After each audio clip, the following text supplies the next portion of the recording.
हे दोस्तों, आप सभी का स्वागत है हमारे अपने चैनल ऑल अबाउट इंडिया में। मेरे औंढा नागनाथ के दोस्तों और इंडिया, आप सब लोग अमेजिंग इन्फॉर्मेशन मिस करने वाले हो। कैसे? अगर आपने इस चैनल को सब्सक्राइब नहीं किया तो और ये वीडियो पूरा देखो, क्योंकि इस वीडियो के आखिर में हमने 3 रियल लाइफ की स्टोरी बताई है जो आपको प्यार की सच्चाई के बारे में बताएगी, जहाँ पर प्रॉब्लम्स नहीं सिर्फ प्यार होता है और जहाँ पर आत्मा का आत्मा से सीधा संबंध होता है। तो जल्दी से सब्सक्राइब कर लीजिए और चलिए शुरुआत करें। आपको ये वीडियो कैसा लगा हमें कमेंट करके ज़रूर बताएं, और अगर आपकी कमेंट सबको पसंद आई तो अगले वीडियो में हम आपकी कमेंट सभी को दिखाएंगे। तो वीडियो पूरा देखें और कमेंट ज़रूर करें। शुरुआत करते हैं। हाँ, बाजीराव मस्तानी। यार, इनके बारे में तो कौन नहीं जानता। बाजीराव मस्तानी फिल्म से ही ये प्रेम कहानी पूरी दुनिया में एक अलग ओहदे पर। पेशवा बाजीराव चौथे मराठा छत्रपति शाहू के लिए एक सेनापति थे। मस्तानी के साथ उनकी प्रेम कहानी एक पौराणिक कहानी बन गई है। मस्तानी की उत्पत्ति की पुष्टि नहीं हुई। कुछ लोग कहते हैं कि वह एक हिंदू महाराजा और उनकी फारसी पत्नी की बेटी थी, जबकि अन्य का कहना है कि वह हैदराबाद के निजाम की बेटी थी। कुछ लोग तो यह भी सोचते हैं कि वह निजाम के दरबार में एक नर्तकी हो सकती थी।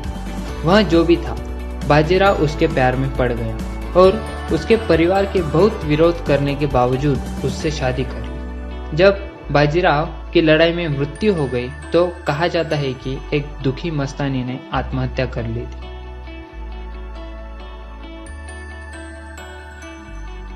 पृथ्वीराज और संयुक्ता। पृथ्वीराज चौहान और संयुक्ता की कहानी प्रेम और श्रेष्ठता की एक लोकप्रिय कहानी है। संयुक्ता कन्नौज के जयचंद के पृथ्वीराज एक प्रतिद्वंदी यानी कि पृथ्वीराज चौहान के दुश्मन की बेटी थी और की खूबसूरत बेटी थी, और वह उससे शादी करना चाहता था। लेकिन पृथ्वीराज और संयुक्ता दोनों एक दूसरे के प्यार में थे।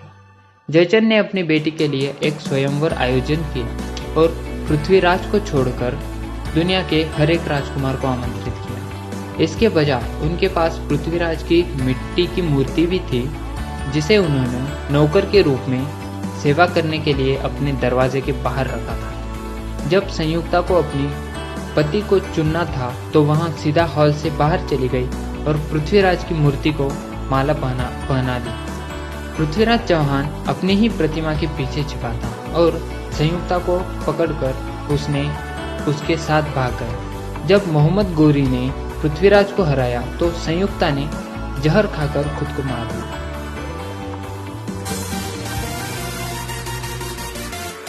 सोनी महिवाल। सोनी महिवाल पंजाबी लोक कथाओं से निकलने वाली और एक महान प्रेम कहानी है। यह एक कुंभार और एक भैंस चराने वाले की महिवाल की बेटी सोनाली की कहानी। सोहनी को एक अन्य कुंभार से शादी करने के लिए मजबूर किया गया था, लेकिन महिवाल के लिए उसके प्यार ने उसे महिवाल से मिलाने के लिए एक नदी में तैरने के लिए छोड़ दिया। वह अपने पार तैरने में मदद करने के लिए मिट्टी के बर्तन का इस्तेमाल करती थी। जबकि उसकी भाभी को इस बारे में पता चला तो उसने एक पके हुए मिट्टी के बर्तन को बिना उधेड़ लिए बदल दिया। जब उसने नदी को पार करने की कोशिश की तो पानी में घुल गई। अचानक ही अनचाही मिट्टी बह गई और वह डूब गई। उसे डूबता देखकर महिवाल भी नदी में कूद गया और डूब गया। हीर और रांझा। हीर रांझा लोक कथाओं में सबसे लोकप्रिय है। यह एक पंजाबी जाट रांझा के बारे में है जिसने जादुई बांसुरी बजाई थी। वह अपने घर को छोड़ने के लिए मजबूर हो गया और जब तक वह हीर के गांव तक पहुंच गया और उसके साथ प्यार नहीं हो गया तब तक वह घूमता रहा। हीर ने उसे अपने पिता के मवेशियों के देखभाल करने का काम दिया और उसे रांझा की बांसुरी से बजाने पर प्यार हो गया।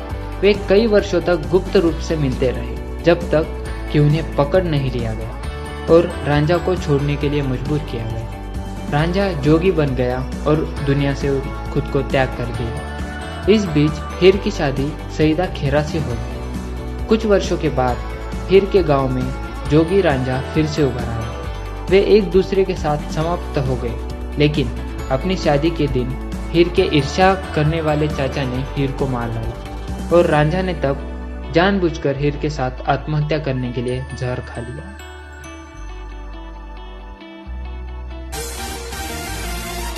सलीम और अनारकली। यह एक दिलचस्प कहानी है क्योंकि बहुत सारे लोग अभी भी सोचते हैं कि अनारकली एक वास्तविक व्यक्ति नहीं थी। सलीम अकबर का बेटा था और अनारकली एक गुलाम की लड़की जो राजकुमार से प्यार करने की हिम्मत रखती थी। जब अकबर को अपने प्यार के बारे में पता चला तो उसने अनारकली को दीवारों के बीच दफन कर दिया, जिंदा दफन कर दिया।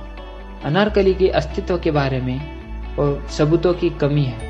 इस कहानी को इतिहासकारों के लिए अस्वीकार्य बताती है, लेकिन फिर भी यह भारत की सबसे प्रतिष्ठित प्रेम कहानियों में से एक है।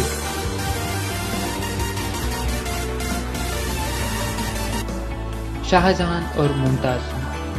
भारतीय प्रेम कहानी को ताजमहल में अमर कर दिया गया है, जो शाहजहां द्वारा अपने जीवन के प्यार मुमताज महल की यादी में बनाया गया।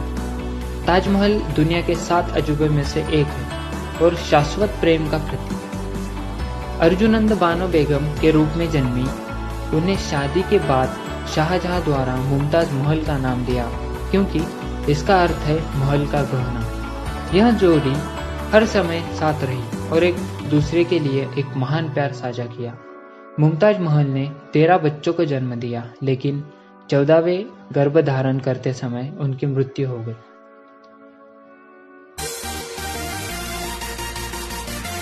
शिवाजी और साहिबा। छत्रपति शिवाजी महाराज को न्यायाधीश के रूप में तो सभी लोग जानते हैं, लेकिन यह एक विशिष्ट प्रेम कहानी, लेकिन निश्चित रूप से भारतीय प्रेम कहानियों में से ही एक है।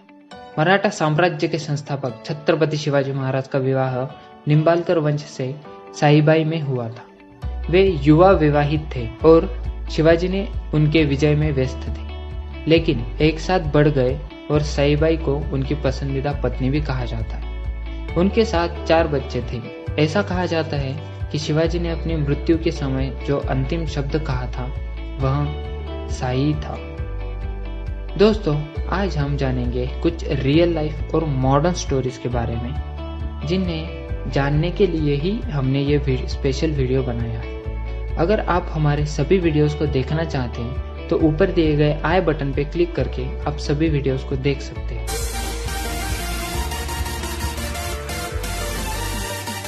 फैजुल हसन कादरी। प्यार के लिए जहां एक तरफ शाहजहां ने अपनी पत्नी के लिए ताजमहल बनाया, उसी तरफ दूसरी तरफ फैजुल हसन कादरी ने अपनी सारी कमाई अपने सारे बीवी के गहने को भी लगा डाला और बनाया एक ताजमहल। पश्चिम उत्तर प्रदेश के बुलंद शहर के फैजुल हसन कादरी ने अपनी प्यारी पत्नी तजामुल्ली के लिए ताजमहल की प्रतिकृति मकबरा बनाने के लिए अपने सारे खेत, सारी बचत और अपनी पत्नी के सारे गहने खर्च कर दिए। मुगल सम्राट शाहजहां ने अपनी पसंदीदा पत्नी मुमताज महल की कब्र को बनाने के लिए ताजमहल का निर्माण कराया और अब सरकार भी फैजुल कादरी की मदद कर रही है उस ताजमहल को बनाने में।